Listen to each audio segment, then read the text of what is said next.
المعصومين المظلومين الذين أذهب الله عنهم الرجس وطهرهم تطهيرا.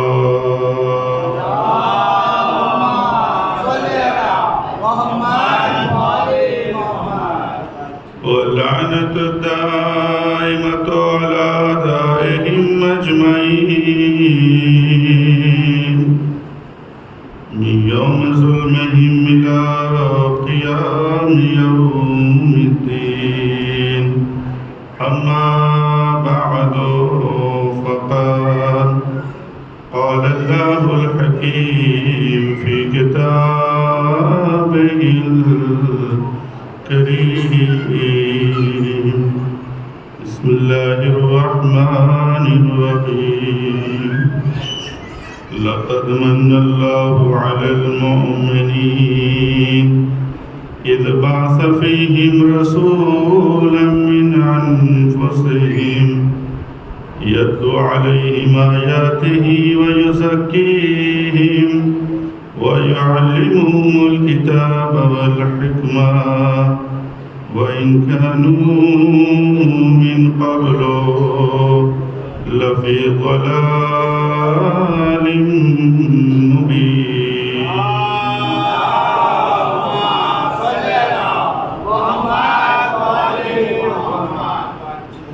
عزیزان گرامی، بزرگان محترم، خدا کا لاکھ لاکھ شکر ہے کہ اس نے ایک بار پھر یہ توفیق عطا فرمائی کہ آپ حضرات کے درمیان کچھ باتیں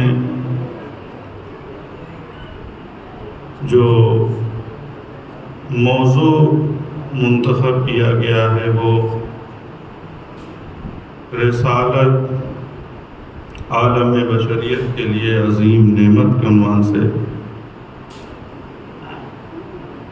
اور اس کی وجہ بھی یہ رہی کہ چونکہ ادھر چند مہینوں میں اور بلکہ رسالت کے خلاف تو نہ جانے کس کس دور میں اور کس کس زمانے میں اور کس کس مکان پر یعنی توہین کی گئی ہے. لہذا اسی چیز کو پیش نظر رکھتے ہوئے ضرورت ہے اس بات کی کہ اس عظیم نعمت کو یاد کیا جائے کہ جس نے ہمیں تاریکیوں سے، ظلمتوں سے نکال کر ایک نورانی ماحول عطا فرمایا. اس لیے کہ اللہ معمولی نعمتیں جو ہمیں دی ہیں، یہ پانی جسے کہیں، اگرچہ یہ ہماری نظر میں معمولی اس جہت سے کہ ہم اسے کچھ سمجھتے نہیں، ورنہ اگر عظمت اور اہمیت پر آ جائے انسان اور اسے بھی تصور کرنے لگے تو ایک ایک قطرہ پانی اور سورج کی شعاعیں جو جس سے ہم استفادہ کرتے ہیں، اس کی کرنیں، جیسا کہ تفسیر نمونہ میں بھی آیت اللہ مکارم شیرازی حفظ اللہ فرماتے ہیں کہ اگر ایک سیکنڈ کا حساب بھی پروردگار عالم ان سورج کی کرنوں کا لینے لگے جو عطا کرتا ہے تو نہ جانے کتنے بلین ڈالر پر ہیڈ، یعنی ایک انسان کو صرف ایک سیکنڈ کا ادا کرنا پڑے گا. یہ لطف پروردگار ہے کہ سب کے لیے قرار دیا ہے اور کبھی بل جو ہے کسی کے دروازے پر آتے ہوئے دکھائی نہیں دیا تھا. اور یہ اللہ کی قدرت ہے. عزیزان گرامی، ابھی آگے میں گزارش کروں گا ان چیزوں کے اوپر کہ آپ دیکھیں کہ دنیا اپنی محدودیت کی بنا پر جو ضروریات اولیہ جسے کہتے ہیں کہ پانی ہو گیا، لائٹ ہو گئی، یہ سب چیزیں بھی یہ دنیاوی حاکم ہیں جو نہیں پہنچا پاتے ہیں. اور آپ دیکھیں کہ ایسے گاؤں آج بھی نظر آئیں گے کہ جہاں پر شاید یہ چیزیں نہ ہوں، بڑی زحمتیں کرنے کے بعد انسان کو لائٹ کی شکل میں مثلاً کوئی نعمت ملتی ہو، یا یہ کہ پانی جس طریقے سے اور بعض لوگوں کو ملتا ہے شاید نہ مل پاتا ہو۔ یہ مادی ضرورت کا یہ حال ہے کہ دنیاوی حاکم سے پہنچا نہیں پاتے، لیکن پروردگار عالم کا کتنا شکر ادا کیا جائے کہ اس نے ہماری روح کی ضرورت کو ہر بشر تک اس نے پہنچایا ہے، ایک ایک انسان، ایک ایک فرد تک اس نے پہنچایا ہے۔ اور یہی وجہ ہے کہ آپ دیکھ لیں کہ اربعین میں مثلاً اگر 2 کروڑ کا مجمع اکٹھا ہو جاتا ہے تو آپ اپنے یعنی ملک کے اعتبار سے دیکھیں، ایک ایسے گاؤں کی جہاں پر دنیاوی حاکم یعنی لائٹ اور بجلی نہیں پہنچا پا رہا ہے، لیکن وہ الہ اور وہ خدا اور اس کی حکومت ہے کہ اس نے روحی ضرورت کی جسے حب الحسین کہتے ہیں اس نے پہنچا دیا ہے۔ توجہ کبھی انسان اس پر غور کرے، روحی ضرورت انسان کی ایسے ایسے گاؤں میں لوگ جو ہے عاشق حسین نظر آتے ہیں کہ جن کو بیچارے کو دنیاوی نعمتیں حاکم نہیں پہنچا پا رہے ہیں۔ اور اسی لیے یہاں پر یہ ذکر کیا گیا ہے کہ ولایت اور محبت اہل بیت ایک فطری شے کا نام ہے، فطری شے کا نام ہے۔ یہ ہماری فطرت میں اللہ نے رکھا ہے، اس لیے کہ اہل بیت یعنی کمال، اہل بیت علیہ السلام یعنی فضائل، اہل بیت علیہ السلام یعنی فضیلت۔ توجہ عزیزان گرامی، دوسرے لفظوں میں بیان کیا جائے اہل بیت علیہ السلام یعنی علم، اہل بیت علیہ السلام یعنی علم، معصومین علیہ السلام یعنی عدالت کا پیکر، معصومین علیہ السلام یعنی شجاعت کے پیکر، اہل بیت علیہ السلام یعنی صلح و آشتی کا پیغام، عبادت، رضا و تسلیم، یعنی سارے فضائل کو جب کہیں پیکر میں ڈھالا جاتا ہے تو چہاردہ معصومین علیہ السلام ہے۔ اور اللہ نے انسان کو فطری طور پر کمال سے محبت کرنے والا بنایا ہے۔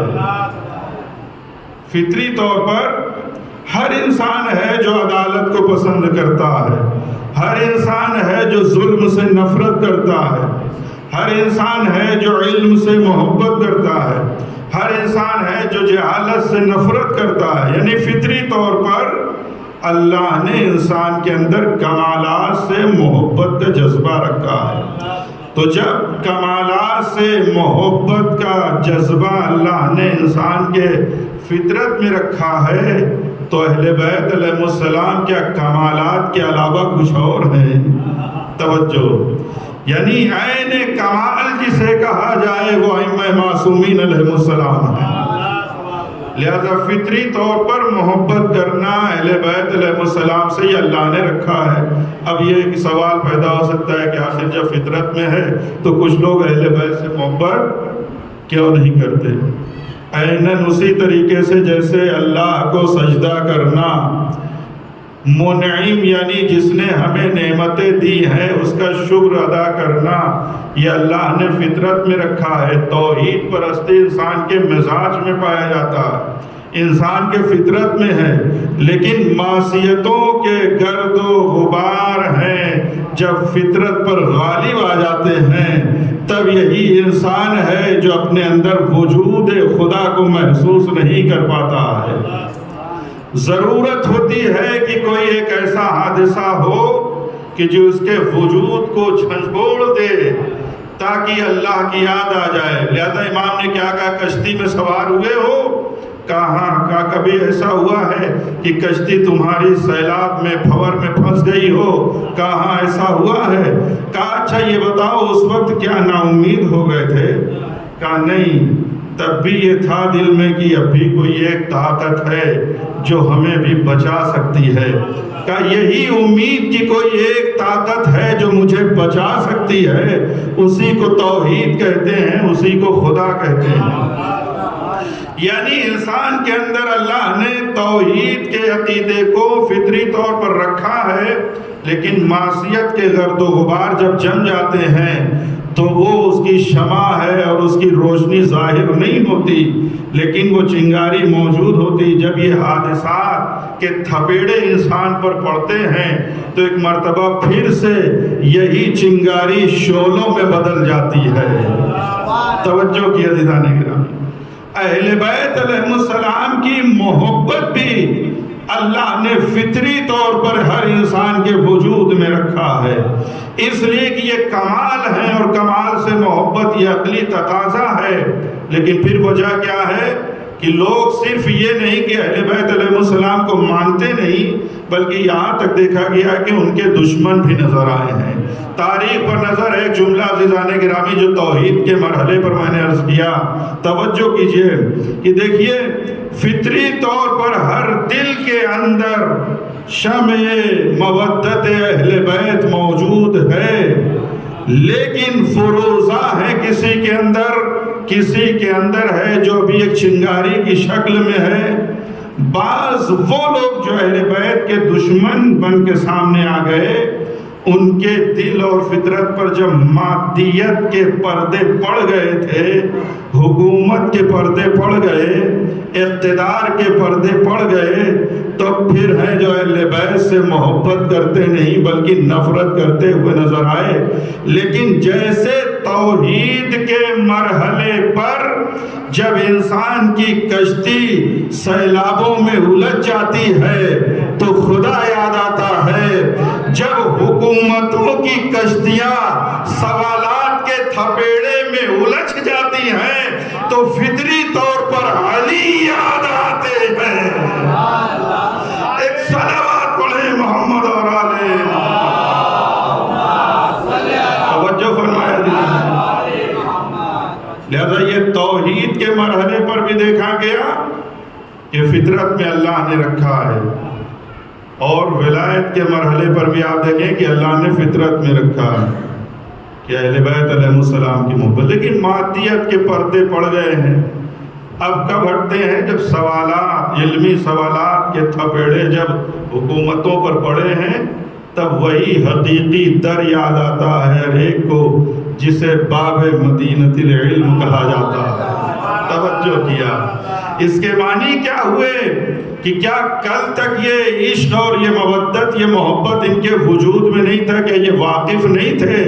نہیں، اللہ نے فطرت میں رکھا ہے انسان کے.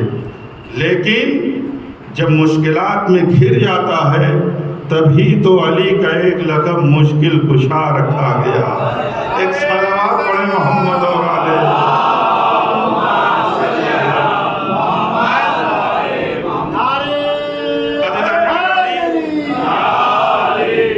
جب بات یہاں تک آئی تو میں اس موضوع کے تحت کہ جو انتخاب کیا گیا ہے، اب میں تمہیدی گفتگو سے تقریباً توحید اور ولایت درمیان میں ایک رسالت عزیزان گرامی. اب اسی دونوں کو جو ربط دینا ہے، وہ اتفاق ایسا ہوا کہ 5 مجلس سے وہ 3 پہ آ گئی ہے، لیکن کوئی مسئلہ نہیں ہے. انشاءاللہ ان 3 مجلسوں میں بھی ان باتوں کو پہنچانے کی کوشش کروں گا. عزیزان گرامی، محمد صلی اللہ علیہ وآلہ وسلم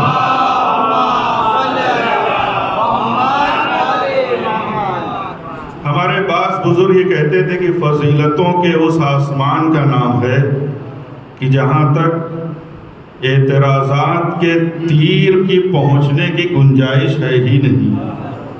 فضیلت کے اس آسمان کا نام ہے. لہذا آج دنیا ہے جو توہین رسالت پر لگی ہوئی ہے، اور اس سے پہلے کہ انسان جو ہے رسالت کی توہین کرے، وہ خود بخود وہ اپنی توہین کر بیٹھتا ہے. توجہ عزیزان گرامی، لہذا یہ جو حالات حاضرہ آپ بہتر جانتے ہیں جو چل رہے تھے، اسی کے عنوان سے اس سال زیادہ تر میں نے کوشش کی کہ پیغمبر اسلام صلی اللہ علیہ وآلہ وسلم کے حوالے سے باتیں بیان کی جائیں، اور یہ وہ واحد مرکز ہے کہ اگر آپ کا تذکرہ ہوگا تو یہ ممکن ہی نہیں کہ جو پارے تن ہیں نبی کے ان کا ذکر خیر نہ ہو۔ یہ ہو ہی نہیں سکتا ہے کہ شہر کا ذکر ہو اور دروازے کا ذکر نہ ہو۔ توجہ کیجیے عزیزان گرامی، یہ ممکن ہی نہیں کہ حسین و منی کا ذکر تو انسان کرے وَأَنَا مِنْ حسین جو ہے وہ رہ جائے۔ یہ ممکن ہی نہیں ہے کہ نبی کا ذکر ہو اور فاطمہ تو جو بضعۃ منی ہے اس کا ذکر خیر نہ ہو۔ اس لیے کہ الگ الگ تذکرے وہاں پر کیے جاتے ہیں جب 14 کردار بالکل الگ الگ نظر آئیں، لیکن یہاں نام ہمیں 14 نظر آتے ہیں، کردار واحد نظر آتا ہے، کردار کے اعتبار سے واحد ہے عزیزان گرامی۔ لہذا پیغمبر اسلام صلی اللہ علیہ وآلہ وسلم کے بارے میں یہ مقدمتاً آپ اسے اپنے ذہنوں میں رکھیے کہ اللہ نے جو نعمت بندوں کو دی ہے اس کے لیے قرآن میں 3 لفظ استعمال کیے ہیں۔ ایک لفظ وہ ہے جسے خود لفظ نعمت کہا جاتا ہے، اور ایک لفظ ہے، بہت جلدی میں گزارش کروں گا، ایک لفظ وہ ہے جسے لفظ اعلیٰ سے تعبیر کیا گیا ہے، جسے آپ بہتر جانتے ہیں کہ سورہ رحمان میں بار بار جو ہے وہ فَبِأَيِّ آلاءِ رَبِّ، البتہ یہاں پہ اعلیٰ جو ہے وہ پلورل استعمال ہوا ہے، جمع ہے، لیکن اصل میں اعلیٰ یعنی نعمت کے معنی میں ہے۔ اور ایک لفظ ہے جسے لفظ منت کہا جاتا ہے، لفظ منت، کہ جس کی یعنی جمع کہیں پلورل کہیں وہ منن کہا گیا ہے عزیزان گرامی۔ جیسے ملت کی پلورل جو ہے وہ ملل آتی ہے، اسی طریقے سے منت یعنی منن، یہ 3 لفظ عزیزان گرامی۔ ان تینوں الفاظ جب آپ استعمال کریں گے تو اس کے اپنے اپنے درجے ہیں۔ توجہ، آپ میرے مزاج سے واقف ہیں کہ میں ہر رخ سے بات کو بیان کروں گا، فضائل بھی ہوں گے، سیرت بھی ہوں گے، اور یعنی وہ باتیں جو علماء نے اپنی زحمتوں اور کاوشوں کی بنا پر ہم تک پہنچانے کی کوشش کی ہے وہ بھی میں آپ کی خدمت میں عرض کروں گا عزیزان گرامی۔ کہتا 3 لفظ ہوئے، ایک لفظ نعمت ہے، اعلیٰ اور منت۔ اگر کسی انسان سے یہ پوچھا جائے یہ صاحب کون ہیں تو آپ کہیں ماشاءاللہ یہ مومن ہیں، اور پھر اس کے بعد آپ سے پوچھے گی آخر اور ذرا کچھ بیان کیجئے تو آپ کہیں کہ آپ کو معلوم نہیں ماشاءاللہ سے مسلم بھی ہے۔ یہ بات کتنی گرا گزر جائے گی، اس لیے کہ ہوتا یہ ہے کہ اگر کسی انسان سے بیان کیا جائے بھائی یہ ہائی اسکول انہوں نے کیا ہوا ہے، اچھا اور کا اچھا انٹر بھی کیا ہوا ہے، اور پھر کیا بھائی کالج بھی جا رہے ہیں، یعنی اس طریقے سے درجہ اوپر جاتا ہے۔ لیکن ایسا نہیں ہوتا ہے کسی سے کہیں یہ مثلاً ایم اے بی ایس سی کیے ہوئے ہیں، پھر کہیں اچھا اور بتائیے ارے انٹر بھی کیے ہوئے ہیں، اور بتائیے ہائی اسکول بھی کیے ہوئے ہیں، ایسے تو عربی ہوتا نہیں ہے عزیزان گرامی۔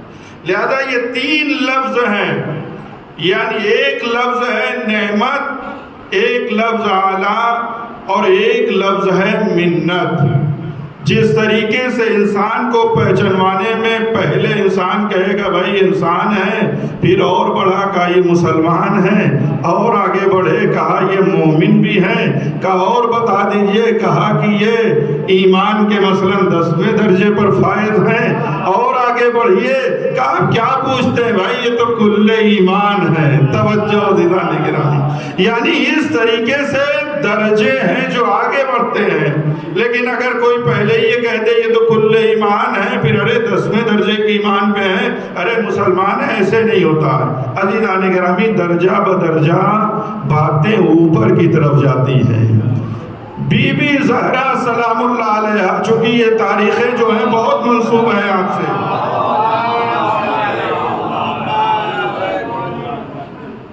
لہذا سورہ فدقیہ میں بی بی نے ان تینوں لفظ کا استعمال کیا ہے. لفظ نعمت کا بھی استعمال کیا ہے، یعنی اللہ کی تعریف کی ہے، اور اس کے بعد لفظ نعمت کا ذکر کیا ہے.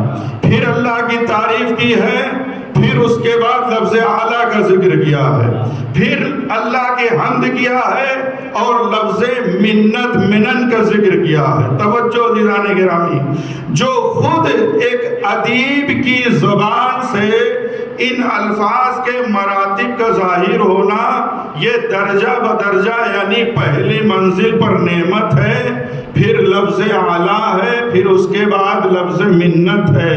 لہذا بی بی نے کہا انعام کا لفظ استعمال کیا، تمام نعمن کہا، من یعنی نعمت. پھر اس کے بعد کہتی اللہ کی حمد ہے، اس کا شکر ہے.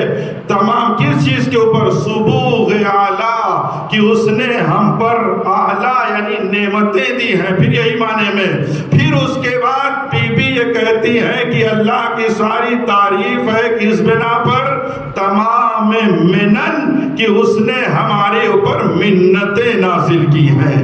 توجہ عزیزان گرامی، یعنی اس جہیز سے اگر الفاظ کی درجہ بندی کی جائے تو نعمت پہلے مرحلے پر، دوسرے مرحلے پر اعلیٰ ہے، تیسرے مرحلے پر لفظ منت اور منن ہے. نبوت کے بارے میں اللہ نے جو قرآن میں الفاظ استعمال کیے ہیں، وہ لفظ جو دنیائے الفاظ میں جو سب سے وزنی لفظ تھا، اللہ نے اسے یاد کیا، آواز دی کہ ہم نے لقد من اللہ علی المؤمنین. یہ نہیں کہا کہ اللہ نے نعمت دی ہے، یہ نہیں کہا کہ اعلیٰ دیا، بلکہ کہا لقد من اللہ علی المؤمنین. لقد من اللہ علی المؤمنین، یعنی جب وجود پیغمبر کو اللہ نے مومنین کے لیے بعنوان نعمت بیان کیا، تو دنیائے الفاظ میں جو سب سے وزنی لفظ ہے، جسے لفظ منن اور منت کہا جاتا ہے، اللہ نے اسے انتخاب کیا ہے، لفظ منت کا استعمال کیا ہے. اب عزیزان گرامی، یہیں پر میں فضائل کے عنوان سے ایک جملہ عرض کرنا چاہتا ہوں. جب اللہ نے نبوت کے وزن کو بیان کیا تو دنیائے الفاظ میں جو سب سے گراں لفظ ہے، جسے لفظ منت کہا جاتا ہے، اللہ نے اسے انتخاب کیا.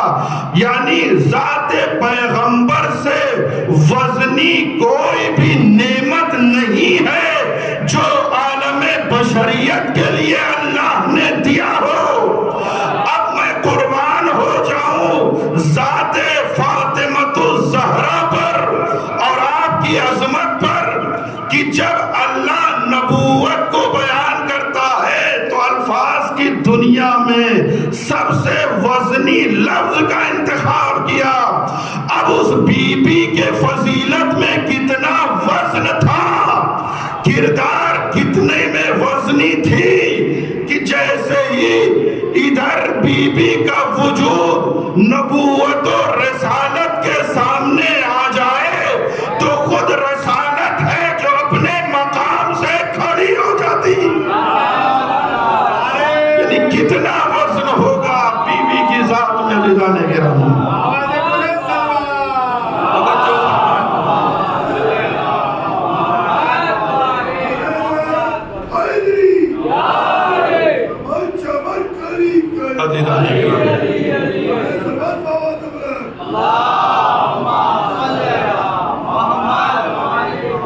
لہذا عربی زبان میں ہمارے یہاں بھی من کا استعمال ہے. من جو ہے مثلاً کہیں پر تقریباً 40 کلو سے زیادہ، یعنی عربی زبان میں لفظ من اس پتھر کو کہا جاتا ہے جو بڑا وزنی ہوتا ہے، اس کے ذریعے سے سامان کو تولا جائے، اسے من سے تعبیر کیا جاتا ہے. اللہ نے یعنی نبوت و رسالت کے وزن کو جب بیان کیا تو اللہ نے دنیائے الفاظ الفاظ میں سب سے وزنی لفظ کا انتخاب کیا۔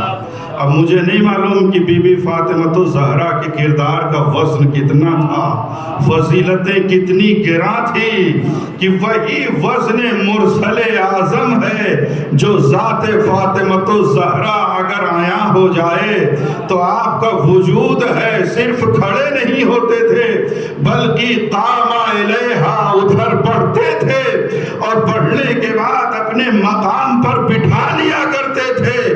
تو اب آئیے فضیلت کا دوسرا رخ بھی آپ کے حوالے کروں، تو جو اتنی وزنی ذات ہو، اب اگر نبی یہ کہیں کہ فاطمہ کا کوئی کفو نہیں ہو سکتا، کوئی شوہر نہیں ہو سکتا اگر علی نہ ہوتے، توجہ، تو خود ولایت میں بھی تو اتنا وزن ہونا چاہیے، توجہ دیدان گرامی، خود ولایت میں تو اتنا وزن ہونا چاہیے۔ اب آئیے وہی قرآن جو رسالت کو عالم بشریت کے لیے بیان کرنے کے لیے دنیا الفاظ کا سب سے وزنی لفظ استعمال کرتا ہے، اسی نبوت سے اللہ یہ کہتا ہے یا ایھا الرسول بلغ ما انزل الیک من ربک وان لم تفعل، اگر ولایت کو نہ پہنچایا تو گویا رسالت کا بھی کوئی کام انجام نہ دیا۔ اب آئے ادھر فضیلت فاطمہ الزہرا اور ادھر ولایت علی کا وزن، جب ان دونوں کو انسان سامنے رکھتا ہے تب بات اگر سامنے نکلتی ہے بھائی کہ اگر علی نہ ہوتے تو پھر فاطمہ کا کوئی کفو نہ ہوتا۔ یہ میں نے الفاظ کی دنیا میں آنے کے بعد یہ ضروری تھا کہ آپ تک یہ بات پہنچائی جائے۔ اب اس کے معنی کیا ہوئے عزیزان گرامی کہ یہ وہ نعمتیں ہیں اللہ نے جو عطا کی ہیں، رسالت یعنی توحید کی جانب سے جو نعمت آئی، رسالت، اس کے بعد ولایت اور خود فضیلت فاطمہ الزہرا، یہ اتنی گراں نعمتیں ہیں کہ جس کا اندازہ کوئی پوری عالم بشریت لگا نہیں سکتی عزیزان گرامی۔ اب آئیے جب یہاں تک بات آئی تو اب اس لفظ کی طرف چلنا چاہتا ہوں۔ بہت توجہ عزیزان گرامی، یہ تمہیدی گفتگو اگر باتوں تک پہنچ جائے، دعاؤں کا طالب ہوں کہ اللہ نے کیا کہا، لقد من اللہ علی المؤمنین۔ بھائی ہم نے تو پورے قرآن میں یہی پڑھا تھا کہ وما ارسلناک الا رحمتا للعالمین، اے رسول ہم نے آپ کو پورے عالمین کے لیے رحمت بنا کر بھیجا ہے۔ آخر جب رسالت کی سب سے بڑی نعمت کا ذکر کیا اللہ نے تو کیوں یہ کہہ رہا ہے کہ ہم نے مومنین کے اوپر بہت بڑی نعمت نازل کی ہے؟ اس کی وجہ کیا ہے؟ اب آئیے سورہ اعراف کی طرف چلتے ہیں، آیت نمبر 57 اور آیت نمبر 58، جہاں سے ہمیں جواب مل جائے گا کہ آخر کیوں اللہ یہ کہتا ہے کہ ہم نے مومنین کے لیے بہت بڑی ہے جو نعمت دی ہے رسالت کی شکل میں۔ فوراً وہاں پر سورہ اعراف آیت نمبر 57 میں اللہ نے ارشاد فرمایا وَهُوَ الَّذِي يُرْسِلُ الرِّيَاحَ بُشْرًا بَيْنَ يَدَيْ رَحْمَتِهِ، وہ پروردگار وہ ہے جو بارش کے نزول سے پہلے تمہارے درمیان ٹھنڈی ہواؤں کو بشارت دینے والی بنا کر بھیجتا ہے۔ یعنی بارش سے پہلے ٹھنڈی ہوائیں محسوس ہوتی ہیں، پھر ہم بیٹھ کے یہ کہتے ہیں اندور میں لگتا ہے بارش ہوئی ہے، اب یہاں بھی ہونے والی ہے، لگتا ہے فلاں مقام پر بارش ہوئی ہے، اب یہاں بھی ہونے والی ہے۔ لہذا اللہ نے کیا کہا، هُوَ الَّذِي يُرْسِلُ الرِّيَاحَ بُشْرًا بَيْنَ يَدَيْ رَحْمَتِهِ، بارش کے نازل ہونے سے پہلے اللہ ٹھنڈی ہواؤں کو مبشر، بشارت دینے والی بنا کر بھیجتا ہے۔ حتی اذا اقل سحاباً، یہاں تک کہ بھاری بھرکم بادلوں میں جب وہ اپنے باران رحمت کو اندازے کے ساتھ اس میں ڈال دیتا ہے، سقناہ الی بلد میت، پھر اللہ حکم دیتے ہیں کہ اب ان کو مردہ زمینوں تک لے جاؤ. مردہ زمینوں تک اللہ لے جاتا ہے. اس کے بعد کیا ہوتا ہے؟ فَأَنزَلْنَا بِهِ الْمَاءَ. اللہ کہتا ہے پھر میں اس سے پانی کو نازل کرتا ہوں. جیسے ہی مردہ زمینوں میں باران رحمت کا نزول ہوتا ہے فَأَخْرَجْنَا بِهِ مِنْ كُلِّ الثَّمَرَاتِ. پھر اس کا نتیجہ یہ ہوتا ہے وہی زمین جو مردہ تھی، جسے لوگ مردہ کہتے تھے، اب وہ اپنے وجود سے ثمرات، کہیں سیب ہیں، کہیں انجیر ہیں، کہیں کھیتیاں ہیں، یہ ساری چیزیں ہیں جو مردہ زمینوں سے نکلنا شروع ہو جاتے ہیں. اس کے بعد اللہ کیا کہتا ہے؟ کذالک نخرج الموتى. اے کافروں، تم یہی تو کہتے تھے جب یہ ہماری ہڈیاں ختم ہو جائیں گی، مردہ ہو جائیں گی، تو پھر کس کے اندر صلاحیت ہے جو ان مردہ ہڈیوں میں جان پھونک دے؟ اللہ نے کہا کیا تم نے موسم باران کو نہیں دیکھا ہے؟ بھائی وہ خدا جو باران رحمت کے ذریعے سے مردہ زمینوں میں جان پھونک سکتا ہے، وہی اپنے ارادے سے تمہاری مردہ ہڈیوں میں بھی جان ڈالنے کی قوت رکھتا ہے. اللہ کہتا ہے کذالک نخرج الموتى لعلکم تذکرون. اسی طریقے سے ہم مردہ کو بھی زندہ کریں گے. کاش کہ ہماری یہ باتیں تمہارے سمجھ میں آ جائے. یہ اللہ کہہ رہا ہے لعلکم تذکرون.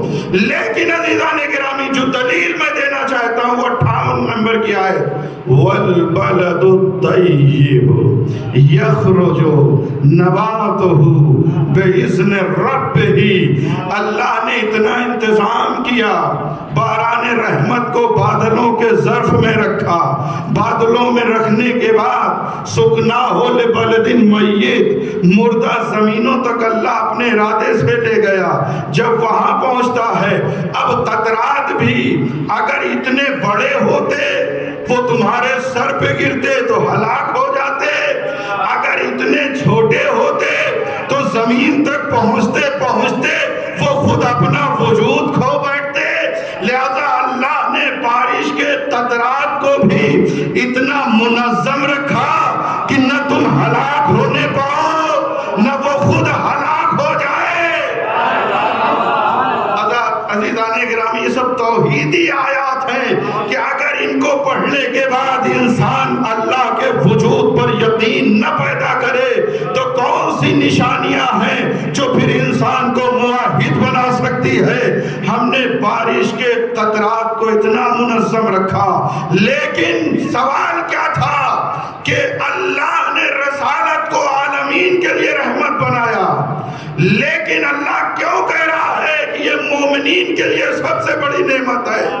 اسی آیت میں جواب دیا گا والبلد الطیب. یہ جو آمادہ زمین ہوتی ہے یخرج نباتہ بإذن ربہ، جو زمینیں آمادہ ہوتی ہیں، مستعد ہوتی ہیں، جن کے اندر صلاحیت پائی جاتی ہے، وہ اپنے خزانے کو اللہ کے اذن سے نکال دیتی ہیں. لیکن والذی خبثا، جو بنجر زمینیں ہوتی ہیں، ان پر باران رحمت کا نزول تو ہوتا ہے لیکن رحمت پروردگار میں نقص نہیں ہے.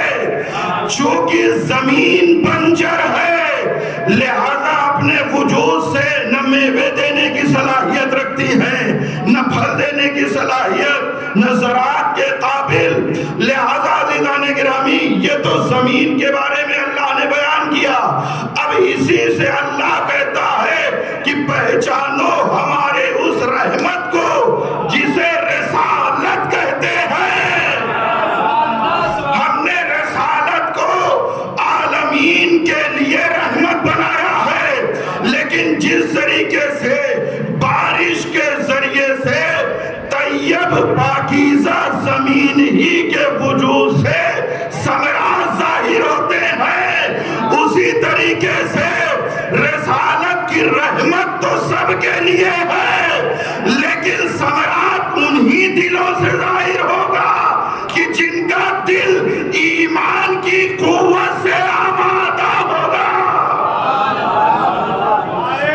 جن کا دل قوت ایمانی سے آمادہ ہوگا۔ اب آئیے ایک جملہ میں آپ کے حوالے کرنا چاہتا ہوں کہ اسی لیے ہمارے بزرگ علماء یہ کہتے ہیں کہ ہم نے رسالت اور ولایت کو جو مثال میں سمویا ہے اسے آمادہ زمین کہتے ہیں۔ رسالت یعنی آمادہ زمین، ولایت یعنی آمادہ زمین، رسالت یعنی آمادہ زمین، آمادہ زمین یعنی مستعد، جس کے اندر صلاحیت ہو، ایک دانہ ڈالو تو 700 دانہ دے دے، اسے کہتے ہیں آمادہ زمین۔ رسالت و ولایت کی مثال علماء نے بیان کی، یعنی آمادہ زمین۔ جملہ آپ کے حوالے کر دوں عزیزان گرامی، یعنی ولایت کی زمین میں، رسالت کی زمین میں اگر سلمان فارسی کا بیج ڈالا جائے تو سلمان محمدی کا درخت تیار ہو جائے۔ ایک صلوات پڑھیں محمد اور آلے محمد۔ رسالت اور امامت اور ولایت کی زمین وہ زمین ہے کہ اگر سلمان فارسی کا بیج اس میں ڈالے اور سلمان محمدی کا درخت ظاہر ہو جائے تو اسے کہتے ہیں ولایت اور رسالت کی آمادہ زمین۔ توجہ عزیزان گرامی، آج دنیا جو حقیقت کو نہیں سمجھ رہی ہے نبوت اور رسالت کی، اس کی جو سب سے بڑی وجہ یہ ہے کہ ہم نے رسالت کو امامت سے نہیں پہچانا ہے، ہم نے رسالت کو خلافت سے پہچاننے کی کوشش کی ہے۔ اب آئیے اس پر ایک مثال دوں گا، پورے مجمع کی توجہ، بہت توجہ چاہوں گا کہ جب رسالت امامت کے راستے سے پہچانی جاتی ہے، اور فقط رسالت ہی نہیں، بس مقدمہ ختم ہوا، بس بات یہاں سے شروع کروں گا۔ مثال یہ ہے کہ آپ کے یہاں بہت بڑا جلوس ہو اور اس جلوس میں شربت کا انتظام کیا جائے، اور شربت کا انتظام جو افراد کرتے ہیں وہ بہتر جانتے ہیں کہ تھوڑا برف ڈالتے ہیں، شکر ملائیں گے، پانی ملائیں گے، لیکن یہ بھی فکر لاحق ہوتی ہے کہ کہیں میٹھا حد سے زیادہ نہ ہو جائے یا کہیں کم نہ رہ جائے، لہذا کچھ لوگوں کو اپنے پاس رکھتے ہیں، ان کا بھی ذوق ہوتا ہے چکھنے کے لیے کہ وہ ان کو بلایا جائے کہ بھائی ذرا چکھ کے بتاتے رہیے۔ توجہ عزیزان گرامی، یہ مثال ہے جو ہمارے مطلب کو شاید میں 1 گھنٹہ بیان کروں تو واضح نہ کر پاؤں، لیکن اس سے بہت جلدی واضح ہو جائے گی کہ رسالت کے خلاف جو آج آوازیں اٹھ رہی ہیں اس کی وجہ کیا ہے۔ چونکہ ہم نے رسالت و نبوت کو جس راستے سے چاہیے تھا اس راستے سے پہچانا نہیں۔ توجہ، لہذا عزیزان گرامی، شربت بن رہا ہے، 1 ڈرم ہے، 2 ڈرم ہے، 3 ڈرم ہے، بنایا گیا، اور اس کے بعد یہی فکر لاحق ہے کہ پتہ نہیں میٹھا ہوا یا نہیں۔ ایک شخص کو بلایا گیا کہ ذرا چکھ کے بتائیے یہ شیریں ہوا یا نہیں ہوا۔ اب فوراً اس شخص نے ادھر دیکھا ادھر دیکھا، اپنا ایک ہاتھ اس میں ڈالا، اور ڈالنے کے بعد کہتے کچھ محسوس نہیں ہوا۔ توجہ، ابھی یہاں تک اس نے ہاتھ ڈرم میں ڈالا تھا کہ محسوس نہیں ہوا، پھر اس کے بعد کہ نہیں بتائیے شیریں ہوا یا نہیں، اور اندر داخل کیا، پھر بھی نہیں بتا پایا۔ دوسرا ہاتھ ہے جو ڈرم کے اندر جا رہا ہے، پھر بھی نہیں بتا پایا، کہ رکو، ایک پیر پورا، دوسرا پیر، یہاں تک کہ اپنے پورے وجود کو ڈرم میں لے کر چلا گیا، لیکن پھر بھی شربت میٹھا ہوا یا نہیں ہوا، شیریں ہوا یا نہیں ہوا، بتا نہیں پایا عزیزان گرامی۔ لیکن عزیزان گرامی، پورا وجود اس کا ڈوب گیا، بتا نہ سکا کہ شیریں ہے یا نہیں ہے، تلخ ہے، کیسا ہے۔ ایک انسان وہ تھا کہ جو بڑا عقل مند تھا۔ توجہ عزیزان گرامی، اب یہ تو اس کی ذمہ داری تھی کہ پہلے ہی عقل مند کو بلا لیتے۔ ہر چیز کھل کر میں نہیں کہہ سکتا عزیزان گرامی، کیوں کبھی اس کے پاس گئے، کبھی اس در پہ، کبھی اس در پہ، پہلے ہی کسی عاقل عقل کل کے پاس چلے جاتے۔ اتنے لوگ آئے لیکن شربت شیریں ہے یا نہیں بتا نہ سکے، لیکن ایک شخص تھا جب اس کو بلایا، نہ اس نے اپنے ہاتھوں کو ڈالا، نہ پیر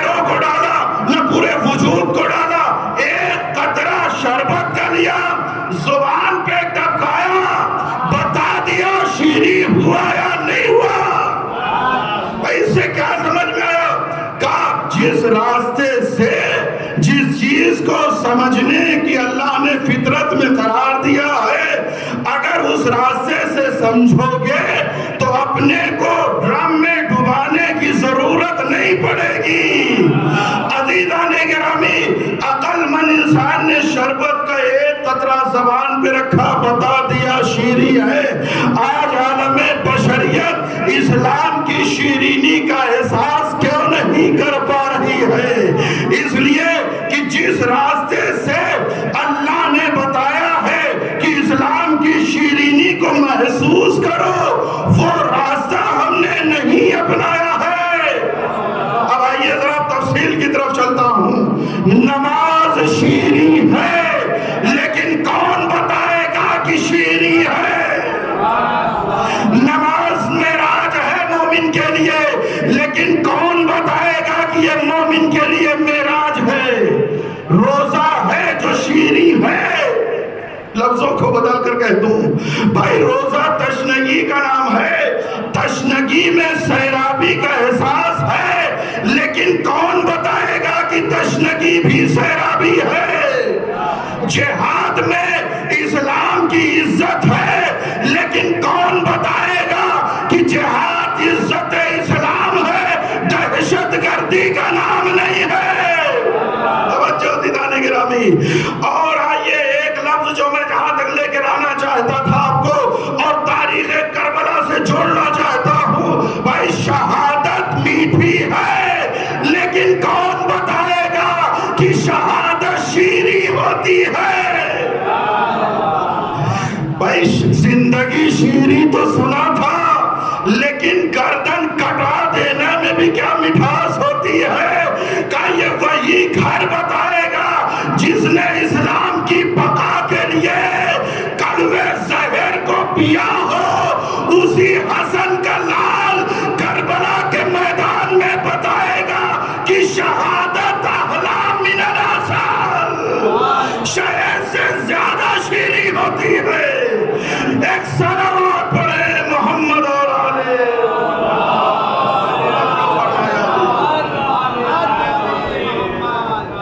لہذا پروردگار عالم نے ہر شے میں مٹھاس رکھی ہے۔ کون کہتا ہے کہ سجدے میں مٹھاس نہیں ہے؟ کون کہتا ہے کہ سونے میں لذت اور سکون نہیں ہے؟ توجہ، قرآن نے کیا کہا؟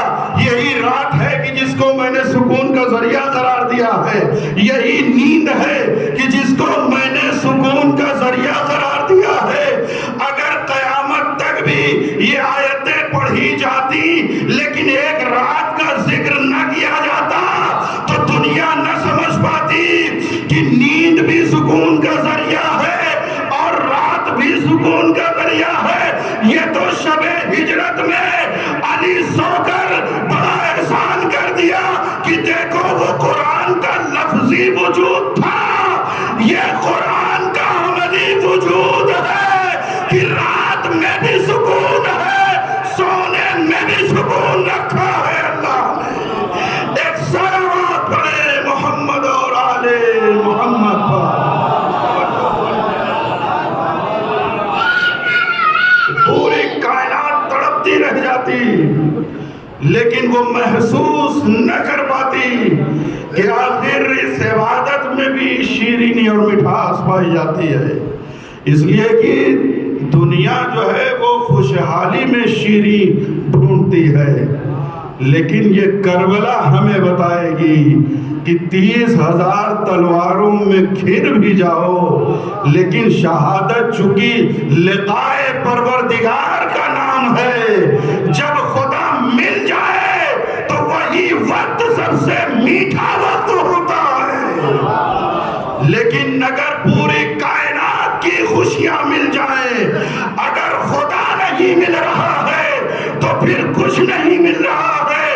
اسی لیے کربلا سے پہلے حسین نے آواز دی، اے خدا جس نے تجھے پا لیا اس نے کھویا کیا ہے، اور جس نے تجھے کھو دیا ہے اس نے پایا کیا ہے۔ اس لیے کہ کائنات کی ساری شیرینی ہے جو خدا میں ہے۔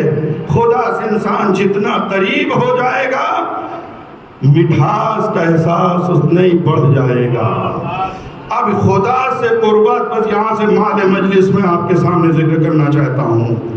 اب یہ خدا سے قربت، چاہے باپ رزق حلال کی تلاش میں نکلے اور خود کو خدا سے قریب کر لے تو رزق حلال میں پھر اسے زحمت کا احساس نہیں ہوتا، بلکہ اسے رحمت پروردگار سمجھتا ہے۔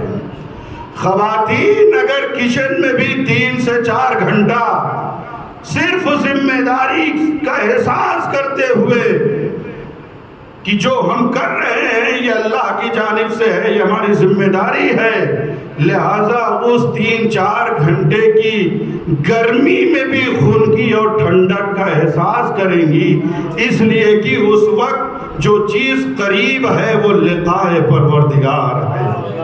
ایک استاد اگر ایک شاگرد کی تربیت کر رہا ہے تو 4 گھنٹے بھی پڑھانا پڑے وہ نہ سمجھ رہا ہو لیکن خدا کے لیے کر رہا ہے تو پھر اس کے معنی یہ ہے کہ اس 4 گھنٹے میں بھی وہ شیرینی کا احساس کرے گا، اس لیے کہ خدا کو یہ بات راضی کرتی ہے، وہ اس پہ راضی ہے۔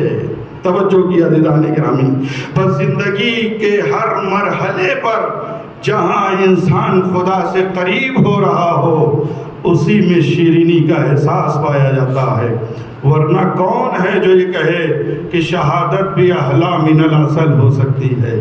البتہ یہاں پر ایک اشارہ کروں گا، صاحبان علم و ادب ہیں اس پر جا کر تحقیق کیجئے کہ جناب قاسم نے یہ کہا احلی من العسل، شہد سے زیادہ شیریں ہے۔ آپ جائیے روایات میں اور قرآن میں شہد کے فضائل کو دیکھیے، اور شہد وجود میں آتا ہے، کس کس طریقے سے وجود میں آتا ہے اس کو آپ قرآن میں پڑھ دیں کہ اگر ایک ذرہ برابر بھی، قطرے سے قطرہ بھی اگر اس کے گھر تک رزق حرام پہنچتا ہے تو اسے وہیں فنا کر دیا جاتا ہے، یعنی یہ ہے اصل۔ اگر جناب قاسم نے یہ کہا ہے کہ احلی من العسل تو مرحلہ صرف یہ نہیں ہے کہ شہد سے زیادہ شیریں ہے شہادت، جس طریقے سے شہد کو، شہد کی مکھی وجود میں لانے کے لیے ہر رخ سے طیب و طاہر ہونا چاہیے، بھائی شہادت تک پہنچنے کے لیے ہر رخ سے طیب و طاہر ہونا چاہیے۔ یہ میں نے ایک رخ بیان کیا ہے، ورنہ اصل کی فضائل میں نے کہا قرآن پر چلے جائیں، دیکھیں قرآنی آیات پر کہ اللہ نے کیسے کیسے انتظام کیے ہیں، اور پھر اس کے بعد یہ جملہ سامنے رکھیے کہ احلی من العسل، وہ شہد میں اللہ نے جتنی شرطیں رکھی ہیں، چاہے وہ طہارت کی ہو، چاہے وہ اخلاص کی ہو، چاہے وہ اتحاد کی ہو، اختلاف کی بو نہ آنے پائے، مدھو مکھیوں سے اتحاد جھلکتا ہے۔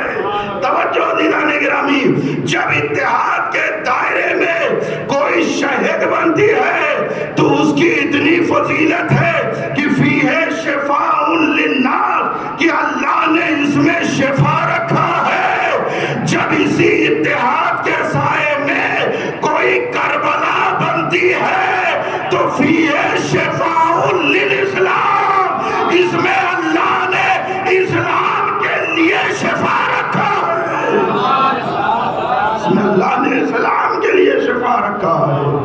لہذا احلی من العسل کا مطلب فقط یہ نہیں ہے کہ شہد سے زیادہ میٹھی ہے، نہیں، وہ ساری شرطیں جو شہد کا ایک قطرہ وجود میں آنے کے لیے اللہ نے جتنی طہارتیں بیان کی ہے، جتنی امانت داری بیان کی ہے، اس سے کہیں زیادہ طہارتیں اور امانت داری شہادت کا ایک قطرہ حسینی رکاب میں گر جائے اس کے لیے ضروری ہے عزیزان گرامی، اور یہ ہر دور کے لیے ہے۔ بس میں بات کو دھیرے دھیرے سمیٹ رہا ہوں عزیزان گرامی، بس رسالت کو چونکہ عالم بشریت نے اس کے راستے سے نہیں سمجھا، لہذا رسالت جب راستے سے نہیں سمجھی جائے گی تو پھر اس کی شیرینی کا احساس نہیں ہوگا. انسان پورا غرق ہو جائے پھر بھی نہیں بتا پائے گا جب تک کہ زبان پر ایک قطرہ نہ رکھے.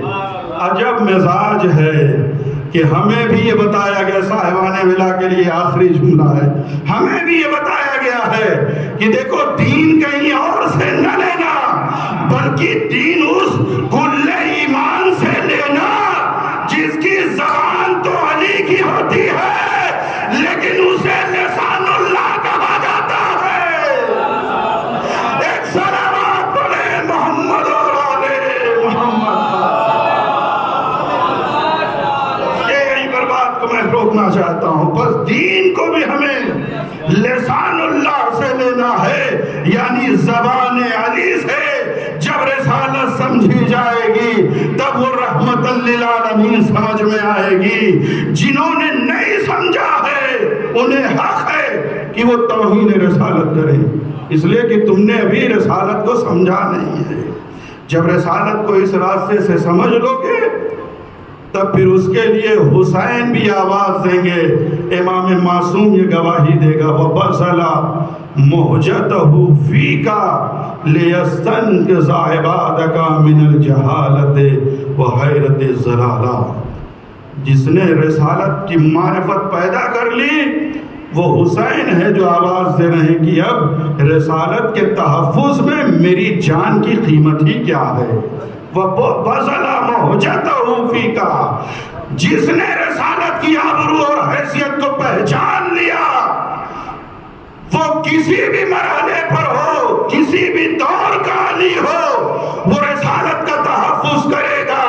اب چاہے وہ علی خود ابو طالب کی شکل میں ہو وہ رسالت کی آبرو بچائے گا، چاہے وہ علی ابو طالب کی شکل میں ہو شب ہجرت اپنی جان کی بازی لگا دے گا، چاہے وہ علی حسن کی شکل میں ہو اپنی جان کی بازی لگا دے گا، اور چاہے وہ علی حسین کی شکل میں ہو جب رسالت پہ آ جائے گی تو اپنی جان کو قربان کر دے گا حسین.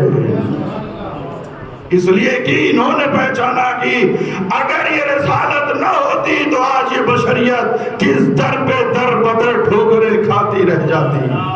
لیکن جس چیز نے آج اس مقام پر لا کے رکھا ہے کہ پوری کائنات میں کوئی انسان تصور نہیں کر سکتا کہ سرزمین مکہ پہ جب حق کا اعلان ہوا تو فقط امامت کرنے والے نبی ہیں، ابتدا کرنے والی ابتدا میں علی و خدیجہ نظر آئے، لیکن آج پوری کائنات پر یہ کیسے ہے جو مشن پیغمبر کا چھا گیا ہے. آخر کتنا بڑا اخلاص تھا اس مشن میں جو پیغمبر نے کر کے دکھایا ہے. انہی ساری زحمتوں کو تو دیکھنے کے بعد ائمہ معصومین علیہ السلام نے اور ائمہ سے پہلے الائمہ نے، چونکہ یہ 1 اور 2 ربیع اول اہل بیت کے لیے بڑی سخت کی منزل ہے دیدان کرام.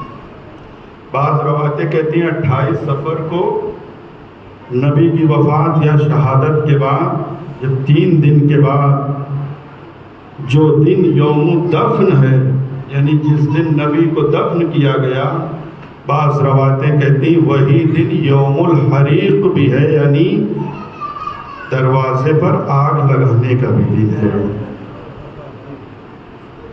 لہذا اسی لیے ایک کتاب ہے پرشین میں سیاہ ترین ہفتہ تاریخ، کہ پوری تاریخ کا سب سے سیاہ ہفتہ جسے کہا گیا ہے وہ اسے کہا گیا ہے. اس لیے کہ جس درمیان بی یہ کہہ دیں کہ صبت علیہ مصائب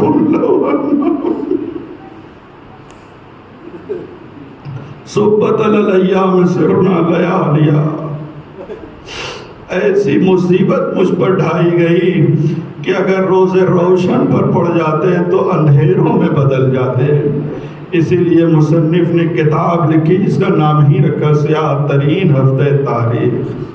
عزادارو، ہم نے اب تک یہ منظر نہیں دیکھا تھا کہ کسی کا باپ دنیا سے اٹھ جائے اور اس کی اکلوتی بیٹی کا وجود ہو تو بجائے یہ کہ اسے آ کر پرسا دیا جائے اس کی پسلیوں کو توڑ دیا جائے. ہم نے یہ مصیبت تو مدینے میں دیکھی ہے، فاطمۃ الزہرا سلام اللہ علیہا پہ ٹوٹ پڑی ہے۔ عزادارو تاریخ یہ کہتی ہے، آپ پرسہ دیجئے فاطمۃ الزہرا کو، سید الشہداء کو فاطمۃ الزہرا کا پرسہ دیجئے۔ یہ وہ ایام ہیں عزادارو، کہتے ہیں کہ جب نبی نے اپنی اکلوتی بیٹی کو رخصت کیا، علی جیسے غیرت دار گھر جب روانہ کیا ہے، لیکن اس مرحلے پر بھی روایت یہ کہتی ہے کہ ایک مرتبہ دروازے پر ہاتھ رکھنے کے بعد رحمت للعالمین، رحمت کا پیکر دروازے پہ ہاتھ رکھ کے کہتا ہے، اے اللہ خدا رحمت سے دور رکھے ان افراد کو جو اس دروازے کی حرمت کا خیال نہ رکھیں۔ دنیا سمجھ نہ پائی تھی کہ آخر کیا ایسا بھی دن آئے گا کہ اہل بیت پیغمبر کے دروازے کی حرمت کا خیال نہ رکھا جائے گا، لیکن عزادارو تاریخ میں لکھا جب 75 اور 95 دن بھی نہیں گزرے تھے کہ ایک مرتبہ وہ در کہ جس پہ نبی آ کے کہتے ہیں السلام علیکم یا اہل بیت النبوہ، اے فاطمہ تم پر میرا سلام ہو، اے حسن و حسین تم پر میرا سلام ہو۔ یہ کون ہے؟ نبوت سلام کر رہی ہے۔ عزادارو سلام کے معنی کیا ہوتے ہیں؟ یعنی سلامت رہو، کسی طرح کی مصیبت میں گرفتار نہ ہو۔ اے رسول اللہ آخر آپ نے سلامتی کی دعا کی ہے، لیکن آگے ذرا آپ نے بیٹی کی حالت تو دیکھیے، پسلیاں ٹوٹ چکی ہے، در و دیوار کے درمیان زہرا کو پیسا گیا ہے۔ جزاکم اللہ خیر الجزا۔ بس روایت کی جو فکرے اور لفظ ہیں اسے میں آپ کے اذہان عالیہ تک منتقل کرنا چاہتا ہوں۔ آیت اللہ شیرازی صدر سے یہ پوچھا گیا کہ یہ بتائیے کیف رزوہا، رز کہتے ہیں عربی زبان میں کہ گندم اور گیہوں کے دانے کو دو پتھروں کے درمیان جب ڈال کر پیس دیا جائے تو اس سے کیفیت کو رز کہا جاتا ہے۔ کہتے ہیں کہ وما تسألین کیف رزوہا، ارے مجھ سے نہ پوچھو کہ فاطمہ کو دو پتھروں کے درمیان کیسے پیسا گیا ہے۔ وصل الباب والجدارا، ارے اگر فاطمہ کی مصیبت کو جاننا چاہتے ہو تو جاؤ اور جا کے اس دروازے سے پوچھو یا فاطمہ کی پسلیوں سے پوچھو۔ جزاکم اللہ خیر الجزا۔ ایک رز تو تاریخ نے یہ ماں کے لیے لکھا ہے، لیکن یہی رز ہے جو دوبارہ تاریخ نے دہرایا ہے۔ وہ کب ہے؟ کہا کہ جب عصر عاشور کا وقت گزر گیا، حسین کے لاشے پہ گھوڑے توڑ چکے، پسلیاں ٹوٹ گئی، دربار یزید میں 10 گھڑ سوار پہنچنے کے بعد کہتے ہیں اے حاکم املا رکابنا بالفضة والذهب، ارے ہمارے سامنے درہم و دینار کے ڈھیر لگا دو۔ کہا آخر تم نے کربلا میں ایسا کیا کارنامہ کیا ہے جو درہم و دینار کے ڈھیر لگا دے؟ کہا عصر عاشور کے بعد ہم نے گھوڑوں کی نال بندی کی اور اس کے بعد رززنا صدر الحسین، حسین کے سینے کو گھوڑوں کی ٹاپوں سے پامال کر دیا۔ حاکم کہتا ہے ارے اس میں کوئی کمال کیا ہے؟ کہا کمال تو یہ تھا کہ 4 سال کی بچی یہ فریاد کر رہی تھی، اے چچا ارے ان گھڑسواروں کے میرے بابا کو بچا لو، لیکن ہم نے حسین کے سینے کی ہڈیوں کو چور چور کر دیا ہے۔ جزاکم اللہ خیر الجزا۔ آپ کی آوازیں بلند ہو گئی، خدا ان آوازوں پر رحمت نازل کرے۔ بس ایک جملہ ماں اور بیٹے کے حوالے سے تاریخ یہ لکھتی ہے، حسین مظلوم مقتل میں ہیں، جب